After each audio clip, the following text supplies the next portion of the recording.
Yo, what's up JGang? JG the PT back with another video. If you haven't become a member of the JGang already, I suggest you hit the subscribe button, become a member today, click the notification button so you know whenever I post a video to deliver straight value to you so you can learn how to grow muscle faster and reach all your fitness goals, whatever they may be. Follow me on Instagram or Snapchat on JG_the PT, post all kinds of dope shit there all the time. Now today's video is going to be all about how to get abs or a six-pack or whatever you want to call it. Now this is going to be a two-part video. This first part is important though, so watch this first part. The second part is going to be up on Wednesday. I got a question sent in by a boy CB saying that he stores most of his fat on his chest and his stomach. How can I get abs? That was his question. So this video is going to be all about how you can get abs. Let's get into it. Alright then, like I said, this video is going to have two parts. This first part is going to be about how getting abs actually works, how you actually get abs. The second video is going to be how you're going to set up your own nutrition in order to get abs. I'm going to walk you through the process in the second video and show you how to set up your nutrition, but it's important that you watch this first part because if you don't know why you're doing what you're doing, you're not going to stay doing what you're doing for a long time. You're just not going to stick to it because you'll be doing stuff, it's going to be hard, and when you think about, why the fuck am I doing this? It's so fucking hard. You're not going to have an answer for that in your head, so you're going to say, fuck it, and you're going to try and do it in some other way, and it's not going to work, okay? So, you need to know why you're doing what you're doing. This video is going to be all about the why. Specifically referring to the guy who sent in this question, he was saying that, you know, he wants to know how he can get abs, and he says, you know, he does so much cardio, and he does MMA, and he still can't get abs, and he just can't figure it out. Now, I said to him, exercise is only half of the equation when it comes to getting abs. The other half is nutrition. You cannot out-train a bad diet. Your exercise can be, you know, as crazy, as intense, and as long in duration as you like it to be. It doesn't matter how much you exercise. If your nutrition's not on point, it's not going to make a dent. Because the way abs work, right? Everyone has abs. Everyone has these muscles in their core, right? The difference is people who have abs, the ones that you can actually see, they just have a low enough body fat percentage in order for you to see it, because everyone has abs. It's just we have a layer of fat covering the abs. My body fat percentage is not as low as I'd like it to be, so you can't really see them that well. Like, you can see them, you can make out lines here, and if I really like flex and go for it, you can see them a little better.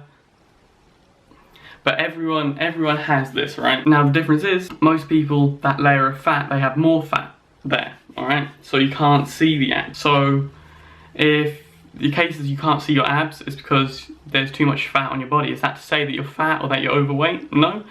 The truth is you have to be quite lean in order to see your abs. So just because you can't see your abs doesn't mean you're overweight. What it does mean is you're not lean enough to see your abs. So how do you get lean enough to see your abs? The truth is you have to lose weight. So how do you lose weight? Specifically fat weight. You have to be in what's called a calorie deficit or an energy deficit.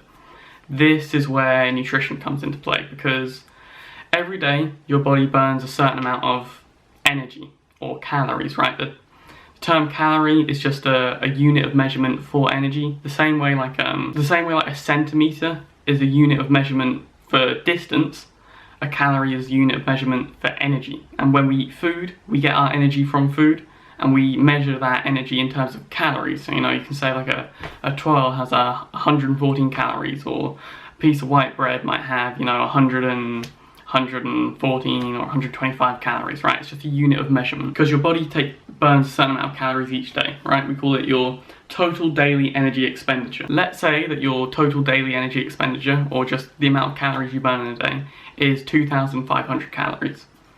If you were to eat 2,500 calories a day, so you ate the same amount of calories as you burned in a day, your weight would stay the same. It wouldn't change, because you've got the same amount of energy going in as you've got going out.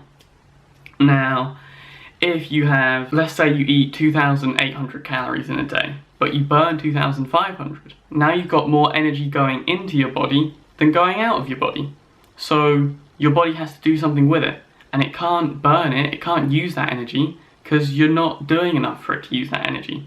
So it's going to store it. In some way, shape or form, it's going to store it. And most of the time, it gets stored as adipose tissue, or in other words, fat. So now, to go back to the idea of a calorie deficit, if your body burns 2,500 calories in a day, and you eat 2,200 calories in a day, you've got less energy going in than you've got going out. Your body has this energy deficit here, this calorie deficit, because the activity that you've done that day means you need to burn 2,500 calories, but it doesn't have enough energy coming in to meet that requirement. So it's going to go to the stored energy on your body, and that is fat. So it's going to use some of that fat, it's going to burn up some of that fat to cover that energy deficit, and that is how you lose fat weight. You have to be in a calorie deficit. Now the thing is, your body is going to get smart, it adapts. Your body is very intelligent. It's the most complicated machine that we've ever come across. It's so complicated, we still don't fucking know how it fully works. You know, the brain, we know it's important, but it's the most uncharted and unexplored region of the body. We don't know jack shit about it, really. But we're not talking about the brain. This isn't about neuroscience. This is about, you know, your physiology and losing weight, okay? So let's say you burn 2,500 calories in a day, and you eat in a calorie deficit, you eat 2,300 calories a day. That's a 200 calorie deficit. What's going to happen is your body's going to clock on to the fact that, okay, so we're doing enough every day to be burning 2,500 calories, but we've only got about 2,300 coming in every day. In the long term, that means we're just going to keep losing weight, and we're eventually going to fucking die. Because what happens is you've only got so much stored energy, and if you were to be in a calorie deficit forever, it would get to the point where your body does not have enough, energy to maintain, you know, basic functions of your organs, your brain, your breathing. Your body needs to survive. Your body was designed to survive, not to get fucking shredded, alright? So because of this, your body's going to clock onto the fact that it's not getting enough energy. And what happens is, over time, your metabolism is the process, or the system, if you will, for what burns calories, right?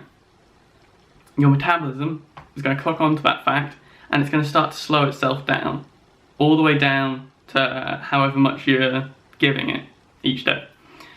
And what happens is it will balance the energy input with the energy output. Your body will become more efficient at using less energy to meet the same demand. So what happens is, you may be in an energy deficit for a while, you're going to lose weight, your body's going to start to adjust. The more it adjusts, the less weight you're going to lose each week, and then it gets to a point where you're not losing any more weight. That means your metabolism has adjusted. And now, what was your energy deficit is now your maintenance calories, or energy maintenance, if you will. So where do you go from there? Because you've lost some weight, but you haven't lost as much weight as you want to. Where do you go next? Well, now, let's continue with the example, right? 2,300 calories, that's now your maintenance. You then have to go into another energy deficit. But then, over time, your body's going to adapt. And you have to go into another, then your body's going to adapt. Now, the problem is, you can only go so far before it feels like you're eating barely anything each day. You're going to be hungry all the time, and you're not going to be losing weight anymore. Now, there is a process to allow you to build your calories back up while still sort of getting leaner. That's a whole different video though. That's about body recomposition. That's a different day. A different video, a different day. But essentially, to get abs, regardless of who you are, it's about losing enough fat weight to be able to see your abs. Okay? Now, the reason that exercise is only half of the equation is because exercise burns calories. It does burn calories. But that's all it does. Well, it's not all it does a load of other things, but in regards to fat loss, that's all it really does. It burns calories. Let's say you do an hour of cardio, right? You go for a run for an hour. Maybe let's say you burn like 100 calories. A handful of fucking nuts has more than 100 calories. 20 grams of Nutella has more than 100 calories.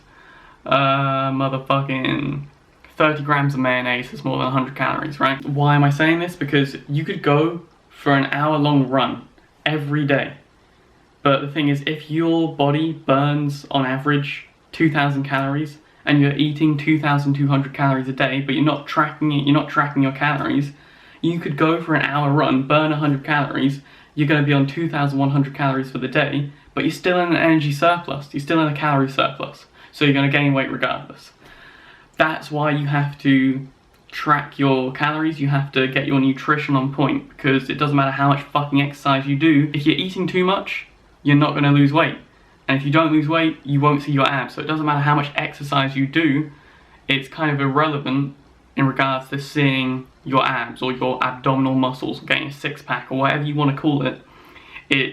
Exercise isn't that important. It's more about fat loss. And when it comes to losing fat, the main focus is your nutrition, what you're eating, and how much of it you're eating each day. And how much you're eating is more important than what you're eating. This has been more about how you get abs in general, and how the basics of it work. The next video that you see, the one that's going to go up on Wednesday, I'm going to break down how to set up your own sort of nutritional plan, if you will, in order to help you lose weight and enter your own calorie deficit specifically for you, okay? It's going to be a little bit more complicated. It's got some, there's going to be some maths involved, there's going to be some equations, but stick with me, I'll break it down and you'll see that on Wednesday. But for now, I hope this video helped. Be sure to watch part 2. If you have any questions, put it in the comments down below.